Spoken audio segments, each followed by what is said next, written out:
Fox News alert right now. Overnight, the U.S. and U.K. launching a massive coalition attack against the Houthis in Yemen. As the country erupts into protests, the Iran-backed rebel group says they are not going to back down. They're going to attack us, they claim. This call comes as Secretary of Defense Lloyd Austin, still in the hospital. The Pentagon confirming Austin and Biden have spoken just twice over the last 2 days. Let's bring in the ranking member of the Senate Armed Services Committee and Air Force veteran himself, fresh off a visit to Saudi Arabia and the region. Senator Lindsey Graham, welcome. Thank you. From what you could tell, can you tell people at home the significance of this attack? Was it a strong one? It was strong. It was the most significant to date, but it won't change the problem. Won't change the equation. The Iranians could care less how many Houthis die, how many people from Hamas die. You'll never get Iran through their proxies to back off until you hit Iran. So you're saying that even though we had 60 strikes at locations that were pretty significant, you don't think we've changed anything? No, I don't. Unless you hit Iran. Now, what did Trump do? He killed Soleimani, the head of the Iran Revolutionary Guard, with a lot of American blood on his hand. When he killed that guy in Iraq, Iran went back in a box. He put sanctions on Iran. He made the Houthis a state sponsor of terrorism on the terrorist watch list. Biden reversed all these policies at the border in the Mideast, and you'll never get stability back in the Mideast until you tell Iran, we're going to hit you if you keep using these people against us. In the meanwhile, we need to use the Red Sea. Have we done anything to diminish their capabilities to hit our ships? Well, we do have we have ships, military ships in the Red Sea, but people in the shipping business are very afraid to go back to the Red Sea because we haven't destroyed the Houthis' capability to terrorize the Red Sea. But this was a significant strike to those who participated in it.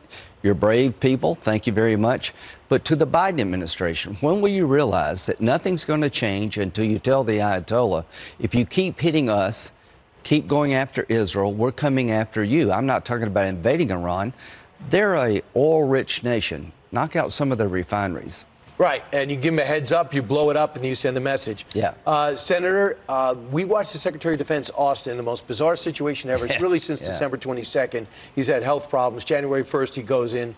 There was no deputy that was alerted. There was no chief of staff that took over. How do you explain this? System failure. It's irresponsible. I'm glad he's doing better. I want him to recover. But, you know, Mayorkas and Austin have failed this nation. Our border is complete chaos. Withdrawing from Afghanistan set in motion what you see today, being weak in the eyes of the Iranians.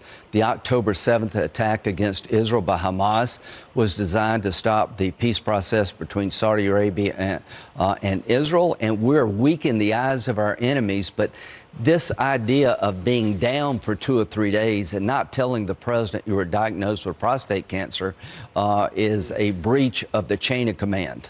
It's not only how do you run a country with no control of the Pentagon? You can't. You have 15 minutes if a nuclear strike is about to come. Terrible judgment on the part of, I hope he recovers, of General Austin.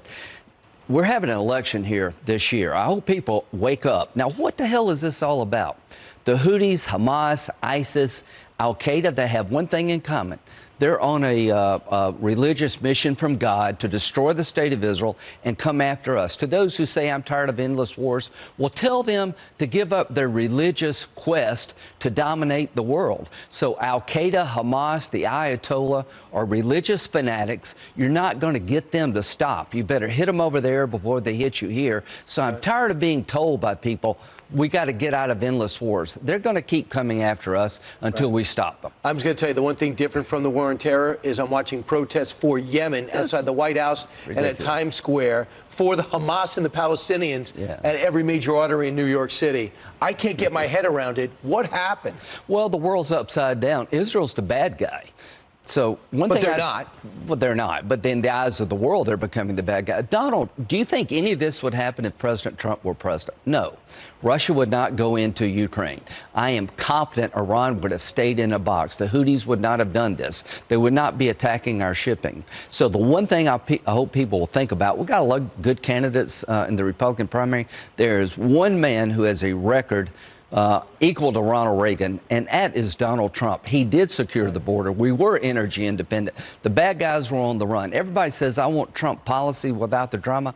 There are no Trump policies without the man, Donald Trump. Well, yeah, for the first time in my lifetime, we have two track records to compare. Totally. Instead of two candidates. Yeah, were you better off then or now? Senator Lindsey Graham, we're better off that you came in. Thanks so much for stopping in. God and now bless. go do your fundraising in New York City. All right, still ahead. We got a massive winter storm.